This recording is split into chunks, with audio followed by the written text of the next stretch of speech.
Got the idler arms off of rockauto.com. They're like the Platinum series or something. They're supposed to be extra heavy duty.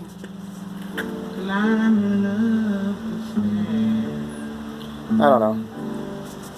Also got this off of eBay. This is the ACDelco fuel filter for my 04 all-wheel drive Astro van. So I'm going to be doing the idler arms and the gas filter this weekend. I just went ahead and painted these. I'm not telling you to do this. I'm not saying it's the right thing to do. I taped out the rubber here. I'll be pulling the blue tape off of that. I plugged the grease port fitting holes with some paper towels. And, you know, this is just my thing. You know, I'm going to throw paint on every new part because I hate putting new parts on that are raw. And then the first time you go underneath the vehicle to look at it, it's rusted. So this is a little bit of protection. Again, I am not telling you to do this. I'm just saying that's my kind of thing right there. And it can't hurt, you know.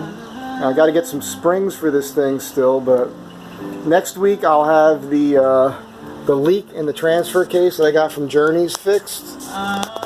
And I'm going to have them put the bigger torsion keys in. Because right now I'm maxed out on this side with the screw, the torsion key adjustment. I figure with the thicker torsion key in place, then I can go ahead and back the bolt out, which won't be putting as much pressure on everything. And with the new idler arms, I'll go ahead and get an alignment on this thing. Probably rotate the dials for the first time, even though they haven't been on there very long.